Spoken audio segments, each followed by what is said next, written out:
Notre invité ce matin, Martin Schulz, président du Parlement européen de Strasbourg. Bonjour. Bonjour. Merci d'être avec nous. Vous êtes aussi candidat à la présidence de la Commission européenne et membre éminent du SPD allemand, le Parti social-démocrate qui participe à la coalition actuellement conduite par Angela Merkel. Martin Schulz, la France a donc un nouveau gouvernement. Je crois savoir que vous allez rencontrer François Hollande cet après-midi à 15h. Ouais. La France a un nouveau gouvernement.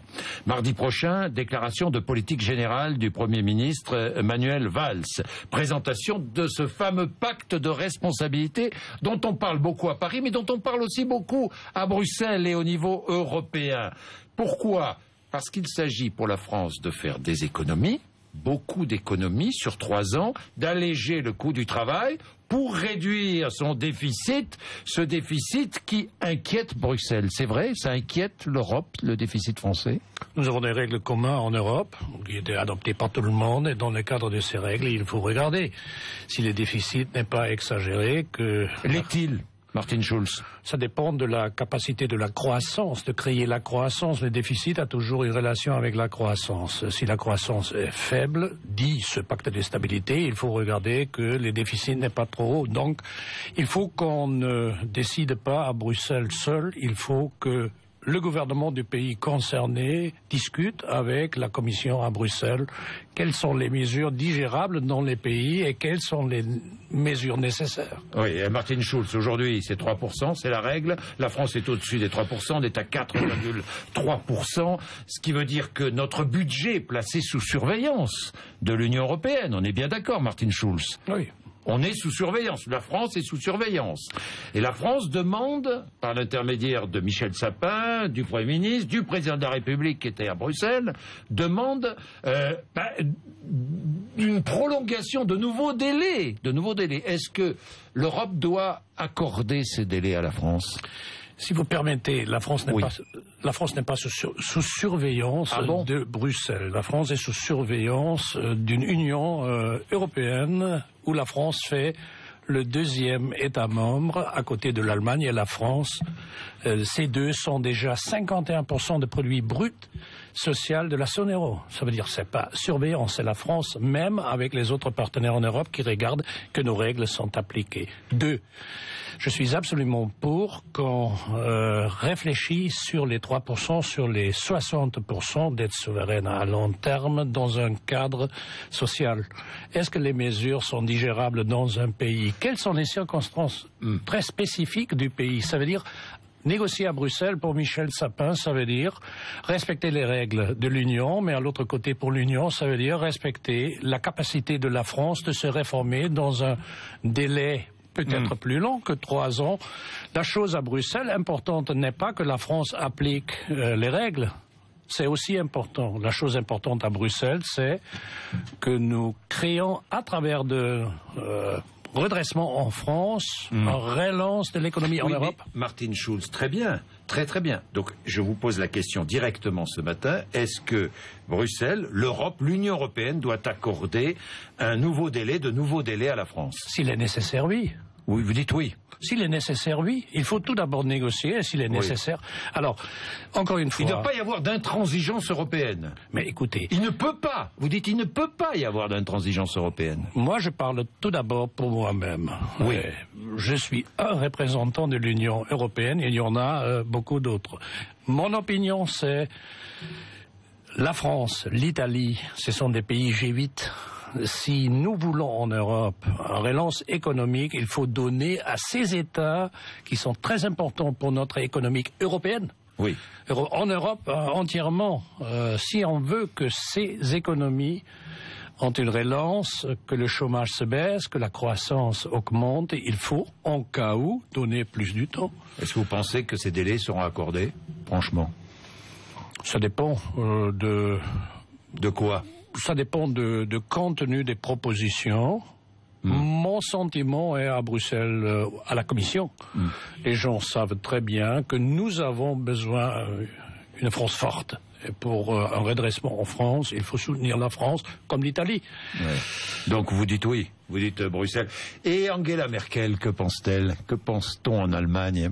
Je ne suis pas le porte-parole d'Angela Merkel. Mais vous connaissez bien la politique allemande, Martin Schulz. Oui, certainement. Je connais aussi Angela Merkel. C'est Angela Merkel surtout qui dit toujours il faut qu'on a des recommandations spécifiques pour le pays. Ça veut dire en conséquence, il faut prendre en considération les possibilités, la flexibilité, les circonstances très spécifiques de chaque pays. Et ils sont différents en Europe. Nous ne sommes pas un État centralisé européen. Chaque pays de 28 membres de l'Union a des circonstances très hétérogènes.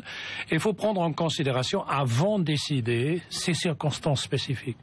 Écoutez bien, c'est Angela Merkel qui pense comme ça. C'est Angela Merkel. Ce qu'elle dit publiquement. Oui, bon. Et Angela Merkel ne discute pas avec en privé ce qu'elle pense sur la France. Bon, dites-moi, Arnaud Montebourg, que vous connaissez, notre nouveau ministre de l'économie, était l'invité de France 2, le journal télévisé hier soir, et David Pujadas lui a demandé si, avec ce nouveau poste, il ne serait pas obligé de changer de discours avec l'Europe.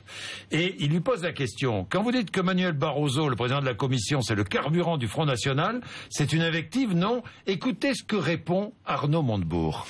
Regarde. Ce n'est pas une invective, c'est une réalité, monsieur. Et nous l'avons dit combien de fois. D'ailleurs, mon but n'est pas d'être populaire à la Commission de Bruxelles. Mon but est de faire en sorte que la France et l'Union européenne s'en sortent. Est-ce que nous pouvons regarder le bilan, finalement, des dirigeants européens globalement inclus? Le bilan n'est quand même pas brillant. Nous avons un retard de croissance sur les États-Unis depuis 6 ans, à l'époque où la banque Lehman Brothers s'est effondrée, de 7 points de PIB. Mais ce sont des décisions qui ont été prises par la Commission, mais également par les États membres. Donc c'est à nous de dire ce qui ne va pas. Nous sommes copropriétaires de l'Europe. C'est vrai. Vous êtes d'accord avec Arnaud Montebourg ou pas? Non, nous ne sommes pas copropriétaires de l'Europe, nous sommes propriétaires de l'Europe. L'Union européenne n'a pas créé la France, ou fondé l'Allemagne, ou inventé l'Italie. C'est l'inverse. Ce sont les États membres qui ont créé l'Union européenne. Donc ce sont les États membres qui sont les propriétaires. Et là, il a raison, parce qu'ils sont les propriétaires. Parce que l'Union est pas un État fédéral. Nous sommes une union des États souverains. Et il faut qu'il y ait un accord, une compréhension mutuelle entre les institutions qui étaient créées par les États membres pour appliquer les devoirs communs et les États membres mêmes. C'est ce que nous venons de discuter. Ça veut dire qu'il faut que, par exemple, Sapin ou aussi Arnaud Montebourg à Bruxelles disent les propositions de la France sont les suivantes. La Commission doit commenter, interpréter, mais finalement, il faut qu'on ait besoin d'un accord, un compromis. Bien. Martin Schulz, lorsqu'Arnaud Montebourg dit la Commission européenne, c'est le carburant du Front National, là, vous êtes d'accord ou pas? Écoutez, oui. Je ne suis pas là pour je ne suis pas un commentateur de la politique interne de la France, mais, non, mais le carburant pour le Front National, c'est le désespoir économique. Et pour sortir du chômage, pour sortir de cette faiblesse de croissance, on a besoin des mesures spécifiques pour la France. Et je suis profondément convaincu qu'il est un devoir de la Commission à Bruxelles d'aider la France, et pas imposer des choses que les Français ne digèrent pas. Oui, ne digèrent pas. D'autant plus qu'ils sont échaudés, les Français. Quand on parle d'Europe aux Français, Martin Schulz, ils ne savent pas d'abord réellement ce qu'est l'Europe. Que disent-ils? L'Europe nous impose l'austérité. C'est vrai ou c'est faux? L'Europe a imposé d'austérité sur beaucoup des États membres de l'Union européenne. Qu'est-ce que c'est austérité? Il faut l'analyser. La politique de la réduction unilatérale dans les dépenses, réduire que la dette souveraine, et de croire on réduit la dette souveraine et houch, les investisseurs reviennent et voilà la croissance, c'est une histoire qu'on nous a racontée pendant des années et voilà, ça ne fonctionne pas. Alors il faut changer. On a besoin de discipline dans le budget, oui, mais à l'autre côté, aucun budget public sera assaini sans croissance et surtout pas sans la lutte contre le chômage. Est-ce que vous sentez... Alors on a besoin de combinaison entre les deux. Est-ce que vous sentez dans la vie politique française, Martin Schulz, une montée de l'euroscepticisme? Nous ne sommes pas des eurobéats, dit Arnaud Montebourg. Manuel Valls a dit la même chose, c'est le Premier ministre aujourd'hui. Est-ce que vous sentez qu'il y a comme ça une distance prise, pas qu'en France d'ailleurs, partout en Europe avec le fonctionnement même de l'Union européenne? vous n'êtes pas suffisamment dur. Ah bon. Il y a un euroscepticisme considérable, il y a une distance entre les citoyens et citoyennes et les institutions européennes qui me préoccupent, mais pas seulement à partir d'aujourd'hui, déjà depuis des années. Et je comprends les gens, absolument. En Europe, si je pense comme un simple citoyen dans mon pays, en Allemagne, dans votre pays en Allemagne, ici, ou en France, ou en Italie, ou en Grèce, ou n'importe où, et je vois si les spéculants font des milliards de profits, ils ne payent pas de taxes, et qu'ils font milliards de pertes, ce sont les contribuables qui payent pour eux. Ce n'est pas une Europe juste. Alors il faut le changer. S'il y a une génération, peut-être la génération la meilleure éduquée en Europe, dans quelques pays, à 50% en chômage, comment avoir confiance? Non, on a besoin d'un changement de la direction de l'Union européenne, lutte contre le chômage, surtout des jeunes, et un système où ceux qui font les plus grands profits payent leurs taxes dans les pays où ils font le profit. Ce sont les choses sur lesquelles l'Europe doit discuter. Et je comprends les gens qui disent, si c'est l'Europe, ce n'est pas mon Europe. Écoutez, c'est un privilège de mon poste de voyager partout en Europe, de rencontrer les gens. L'idée de l'Europe, la coopération au-delà des frontières entre les peuples, ça c'est incontesté. Mais il y a de plus en plus des gens qui croient que l'Union européenne comme elle est aujourd'hui ne représente plus l'idée. Donc je pose une question à nous deux. Est-ce qu'on abandonne l'idée maintenant ou est-ce que nous réformons l'Union européenne? Je suis pour réformer l'Union européenne. Vous êtes pour réformer des mouvements extrémistes ou pas, enfin des mouvements anti-européens partout en Europe nous disent qu'il faut faire exploser l'Union européenne, elle ne nous protège plus, elle ne nous sert plus et elle abîme la souveraineté nationale. Vous entendez ça sans cesse? Oui. Elle est là, cette Mais est-ce que c'est une proposition, exploser l'Europe?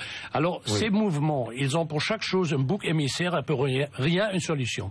Ça c'est très simple. Alors je répète, le désespoir, les doutes, ils sont là, il faut les prendre en considération, il faut les prendre au sérieux. La faute qu'ils font beaucoup de gens à Bruxelles ou à Strasbourg, à mes yeux, et aussi aux capitales des États membres de l'Union européenne, pas seulement aux institutions européennes, c'est de ne pas prendre au sérieux ce sentiment de l'injustice. Et chacun qui critique l'Union européenne est pris comme un eurosceptique. Il y a tant de gens qui sont pro-européens, comme nous deux par exemple, qui critiquent quand même l'Union européenne. Premier pas pour regagner de la confiance, c'est prendre au sérieux les gens qui critiquent avec des justifications compréhensibles et avec des solutions, des propositions pour les solutions de l'Europe. Mais ces extrémistes, vous venez mentionner, ils ont, je répète, un bouc émissaire pour chaque inconvénience, mais ils ne font jamais une solution. On se doit de les écouter, vous le savez bien, Martin Schulz. Et on peut être pro-européen, mais en même temps être désespéré, désespéré par ce qui se passe au niveau européen. Vous dites même vous-même, l'Europe est dans un état lamentable. C'est vous-même, vous l'avez dit. Et moi, je vais vous prendre un exemple. Est-ce que c'est faux ou quoi? Mais non, c'est pas faux. Alors, on va prendre un exemple. Ça veut dire qu'on va donner raison. On va prendre un exemple. Le SMIC. Vous avez créé en Allemagne un SMIC. Il n'y en avait pas. Il sera payé à 8,50 €, jusqu'à 8,50 € de l'heure, hein, Martin Schulz, c'est bien cela. Oui, mais pendant ce temps-là, le SMIC est à 4 € en Espagne, il est à 4 € en Grèce, et il est à un peu plus d'1 € en Roumanie, par exemple. Alors, que va faire, par exemple, les producteurs d'asperges allemands? Bien, ils vont aller acheter des terres en Roumanie, et ils vont produire leurs asperges en Roumanie. Je ne sais pas, je ne suis pas expert en asperges. Moi non plus, mais je vous donne cet exemple. Ok, alors, revenons à la production d'asperges. Alors, le SMIC est un projet inévitable, même impératif dans tous les États membres de l'Union européenne pour éviter cette concurrence illoyale entre les différents États membres. Mais il n'y aura pas de SMIC commun, parce que le SMIC doit avoir une relation avec le produit interne d'un pays, et ça c'est en Roumanie par exemple un peu moins qu'en Allemagne. Donc SMIC oui, mais en relation avec la capacité économique à l'intérieur du pays respectif, avec un objectif commun que chaque citoyen, en prenant considération de la capacité d'achat dans les pays respectifs, peut survivre avec le salaire minimum dans les pays où il vit. Ça, c'est par exemple une mesure absolument nécessaire contre ce mouvement de la pauvreté que nous avons en Europe. Et ce qui nourrit C'est ce mouvement qui nourrit toutes ces... Alors ça, c'est une proposition concrète. SMIC dans tous les États membres, dans le cadre de l'économie nationale. Ça, c'est une règle qu'on pourrait immédiatement introduire en Europe, si on le veut. En Europe. Donc, introduire des règles sociales, c'est indispensable. Des règles fiscales aussi. Oui. Lesquelles? Le pays de profit est le pays de la taxe. Vous payez vos taxes en France. Oui. Les grandes entreprises en France, en Allemagne, font des milliards et des milliards de profits et ne payent pas des taxes. Là où vous faites votre profit, vous payez le taxe. On n'a pas besoin d'un ministère des Finances européenne pour introduire cette règle entre les 28 États membres. Ça, c'est une proposition concrète. En Allemagne, une compagnie américaine, je ne mentionne pas le nom ici, mais il y a les ordinateurs, vous les trouvez, font 3 milliards profits, payent aucun sous-taxe. En Allemagne. Ça existe en France aussi. Voilà. Alors, moi, je donne les noms. Amazon, Google en France. Voilà. Par exemple. Ce sont les mêmes. Oui. C'est à vous. Bon. Oui, c'est à moi, mais je... Voilà. Oui. Alors, j'ai pas d'objection contre ce que vous faites. Oui. Ils font des profits ici, ils transfèrent les profits ailleurs. Alors, fermez les paradis fiscaux. Et là, il y a un devoir pour l'Europe. Ils me racontent toujours, mais ça ne fonctionne pas. Ils vont tous à Singapour. Bon. La réponse est, nous sommes le marché intérieur le plus riche du monde. Si les autres veulent avoir l'accès à notre marché, il faut qu'ils respectent nos règles. Ça, c'est un instrument européen. C'est une proposition concrète. Je reviens aux extrémistes. Vous avez jamais écouté une telle proposition de n'importe quelqu'un. Mais eux, ils tapent sur les pauvres mecs de la Bulgarie ou de la Roumanie qui quittent de leur pays parce qu'ils ne survivent pas là. Ils ont un bouc émissaire pour chacun, chaque chose, mais jamais des solutions. Et l'Europe politique? On a parlé de l'Europe sociale, l'Europe fiscale et l'Europe politique. Vous êtes partisan, je ne sais pas moi, d'un président européen. Il y a déjà beaucoup de strates, hein, dites-moi. Le Parlement, le Conseil européen, la Commission, enfin bon, ça fait beaucoup. Oui. Trop. Le président, le Premier ministre, le Sénat, l'Assemblée nationale, le Conseil constitutionnel. Oui, c'est vrai qu'en France, on est champion du monde. Les départements, les présidents des régions, le Conseil général. Bon, merci beaucoup. Mais Bruxelles est bureaucratique et les États membres sont tous efficaces, je le sais. Bruxelles est trop bureaucratique? Absolument. Qu'est-ce qu'on pourrait changer? Réduire la bureaucratie. Comment? Redéléguer des compétences là où ils sont plus efficaces. Je me souhaiterais que le prochain président de la Commission... Vous êtes candidat, je le rappelle, et candidat important et même peut-être favori. Écrivez comme première action une lettre à tous les employés, tous les fonctionnaires de la Commission, avec un seul contenu. Ne réfléchissez plus, est-ce qu'il y a encore un petit coin en Europe? Nous n'avons pas encore en intervenu. Dites-moi, faites-moi des propositions, qu'est-ce que nous faisons ici, qu'on pourrait peut-être faire mieux sur un niveau local, régional ou national. Ça veut dire, moins, c'est peut-être plus d'efficacité. Il ne faut pas faire toutes choses à Bruxelles. J'étais 11 années maire d'une ville en Allemagne, au triangle entre Maastricht, Liège, Aix-la-Chapelle, juste à côté des deux frontières. Je connaissais 3 systèmes différents des 3 États membres de l'Union européenne. Je connaissais un peu la bureaucratie dans les 3 pays. Une expérience pour le reste de ma vie est le plus proche d'une décision est prise aux citoyens, citoyennes.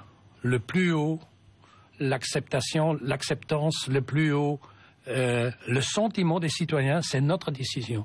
Le plus loin, le plus bas. Ça veut dire en conséquence... Ça veut dire que Bruxelles est à des milliers de kilomètres. C'est le sentiment de beaucoup de gens. C'est le sentiment de beaucoup. Ça veut dire ce qu'il faut faire, ce qu'on peut faire, à la place de le faire à Bruxelles, sur un niveau subsidiaire, il faut le faire là-bas. Ça, c'est le premier pas qu'il faut faire à Bruxelles. Mais par exemple, dans le domaine... C'est par ailleurs, si vous permettez, un instrument aussi pour regagner de la confiance dès les citoyens. Voir, ils ont compris, ils changent, ils donnent plus de compétences, de nouveau.